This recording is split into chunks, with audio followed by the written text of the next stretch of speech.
Hey YouTube, welcome to or welcome back to my channel. Vibe.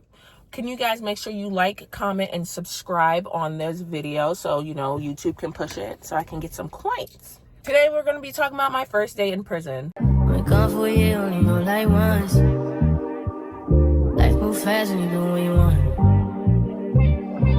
At this time, doing what I want. It's crazy because the time that I spent 13 months at Alderson, West Virginia for false or fictitious statements and acquisitions of firearms count 1 and aiding and abetting count 2 through 4, which is basically buying firearms, lying on a federal application, like lying on a firearm application is basically what I did. I was sentenced to 36 months and I ended up serving 13 months out of a 36-month sentence. And if you guys want to know how I did that, comment below and I'll definitely do a video for you guys how I ended up doing only 13 months inside and then I'll be doing 6 months outside. So my first day in prison, guys, my first day in prison was very shocking to me. It was very, very, very, very nerve-wracking. I was anxious. I did not know what to expect. So we drove up there and I got dropped off. I picked up the red phone. I'm like, hey, I'm Miss Gross here to self-surrender. Within 5 minutes, the people came with the bread truck. And the bread truck is iconic at Alderson, but the New Warden took the bread truck out because it's dangerous.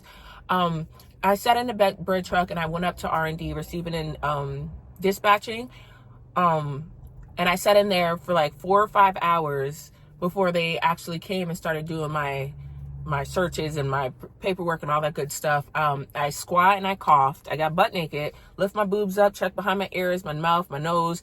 I had to it was so embarrassing because I was not shaved. So I had to turn around, spread my cheeks and cough. And she's like, cough harder. So I'm like,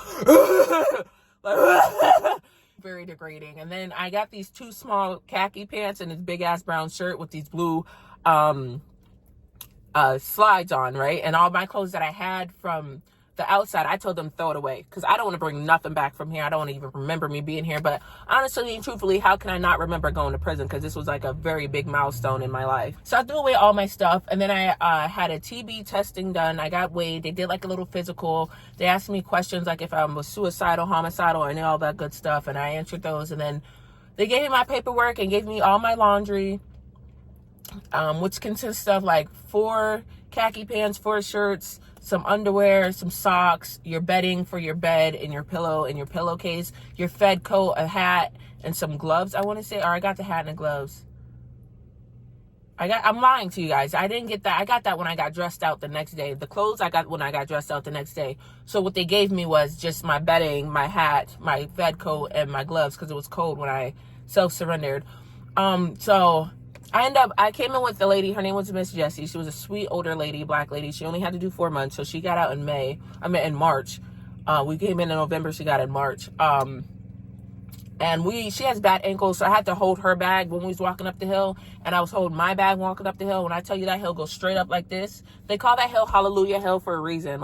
You do not get used to walking up that big ass hill. And you got to walk up that hill for everything. Especially if you're in RDAP, you go down the back hill, which is one long ass hill. And then you have to come up the front hill.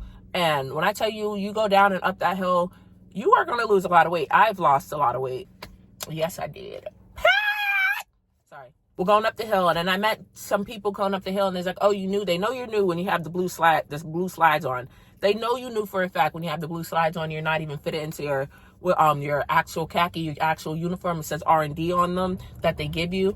And it's like, well, where are you going? I'm like, B building. And it's like, well, B what? I'm like, B1. And they showed me where B1 was. It was giving me the rundown of the prison. But I'm still in shock that I really just voluntarily turned myself into prison. Why? Well, because I didn't want to get more time. So now I'm in prison and I finally walk into the unit and everybody's looking at me like, oh, we have a new girl here. And it was like, well, where's your bunk? I'm like 56 upper. So the ladies showed me where my bunk was. I had the worst effing bunkie. She was the worst bunkie to have. It was so disgusting living with her. And I was so thankful I only had to live with her for 2 months. I did not bother that lady. She bothered me so much and she tried to get a reaction out of me so much. But that's a different time for a different story. If you guys want to know what happened between me and my bunkie, comment below Bunky Story and I'll give you guys a Bunky Story. A Bunky Story time. When I got there, all the ladies flocked to the cube and I thought it was just a normal thing. But I think it was because everyone thought I was a stud. When I'm around a lot of females, I'm masculine presenting because I come off very strong. I don't know. I think it's like a defense mechanism. And I have to keep telling them, like, you guys, I am girly as hell. I am feminine as it can be. I am not a stud. I do not know why you guys think I'm a stud. But honestly and truthfully, it's because I have two arm sleeves. I don't know if you guys can see it. 2 arm sleeves. I'm 6 foot. And I came in there and my hair was given like real BDE. Big energy. I understood why they gave stud or whatever, but I'm not. And the people there, they were so nice to me my first week. But after my first week, it was like, okay, you bitches are fake. My first day, everybody was so nice to me. They gave me shower shoes. They gave me soap, deodorant. Because I came on a Friday, and that weekend I wouldn't have been able to shop until Monday. But it's crazy because the computers was down for like a whole week, so I wasn't able to shop or call my family my first week being there. I think it was like my first week to first 2 weeks being there. The computers was down, everything was broken. I wasn't able to talk to anybody on the outside, so I was panicking. And so a lot of people gave me a lot of things when I first got in there. They gave me clothes like shorts, shirts, razors. There was a girl there who made my bed, and I didn't know, like, that's code for you're going to be my girlfriend since I made your bed. I didn't know anything. This is my first day here, and her making my bed caused the whole problem. This right here is from Fenty Beauty, guys, and let's get into how beautiful this is. I love this lip gloss. Oh, yes. Okay. All right. Not too much. So fucking great. This right here is my swag. Fenty Beauty is on the lips. Lady making my bed, that was like a whole problem in itself. And if you guys want to know about that story, put down, comment a star in the caption, and I will tell you the story about the girl making my bed and her girlfriend being jealous and she tried to fight me. Girl, it was ghetto. They ended up making me pizza. They made tuna bowls. They made sushi. They made quesadillas with the iron. I'll show you guys all about all that good stuff. They made quesadilla with the iron. The shit was so good. They made chicken wing dip. They had like a whole little party. People was twerking and dancing and whatever. It was like a good vibe. And I had a very good first day. I was like, I slept for so long that day. Like, after I got there, my head was just still like, oh my gosh, I'm in prison. I can't believe I'm here. How long I'm going to be here? I have to be here for 3 years. I don't want to be here. I need to go home. I want my baby.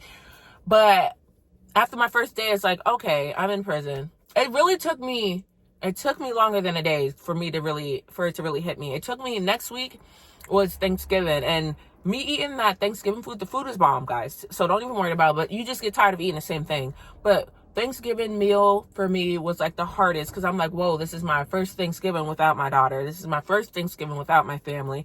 I had the whole year that I was gone, I kept telling myself, like, I'm only going to spend one holiday in this prison. And I actually did, except for Thanksgiving. I spent 2 Thanksgivings in the prison. But the Thanksgiving, that was like the hardest. That's when it really hit me, like, whoa, I'm really in prison. Like, I really can't go home. And I want to go home. Like, I want to go be with my family right now. And I took a shower and I cried. And I realized I took my family for granted. I took my child's father for granted. I took my sister for granted. My mom for, like, I took so much for granted. I even took my freedom for granted. I've taken so much for granted over these past, that couple years before I'm going to prison. Like, being in prison really sat me down and really had me like reflecting of everything that I did wrong. Like, you have nothing but time while you're in prison. So the only thing I did in prison was think. I thought so much. I worked on myself a lot because I was in the RDAP program. And in RDAP, everyone say it's so hard, but the only thing that's so hard about RDAP is they're going to tell you about yourself. They're going to check you about yourself. And a lot of people don't want to be told about themselves, because I know when I first got to prison, you couldn't tell me shit. I didn't want to be told nothing. I knew everything. I was not teachable. And it's like seeing people like that now, and I'm just like, damn, like, I used to be the exact same way. Like, I swore I knew everything. I could do everything. I didn't need help with anybody. I was strong. I was this, I was that. And honestly and truthfully, I was just very broken. So I realized all that now, but my first day in prison was very, very hard. My first week in prison, it wasn't hard because of the people. It was just hard for me personally, because it's just like, damn, I'm really in prison. Like, I remember taking my first shower and the water was freezing cold, and you can't turn the water up, can't turn the water down. Only thing you can do is press that button in the middle, and it'll run for 6 minutes. The best thing was, like, you can take a shower as long as you want to. Right next to me, there was somebody having sex, and I'm just like, oh my God, I am in prison. Like, we in the feds, baby. We in the feds. This is crazy. Why am I here? I knew why I was here, but it just kept hitting me like, wow, I'm really in prison. Like, I'm really here. Like, this is really my life right now. This is so ghetto. Like, this, yeah. But I needed to go to prison, so yeah, that was my first day in prison. If you guys like this, make sure you comment, subscribe, and follow me. Follow me. Follow me. I'm gonna make sure I put my social medias down somewhere in this video. Make sure you guys follow my social media. Okay, thank you, love you, bye.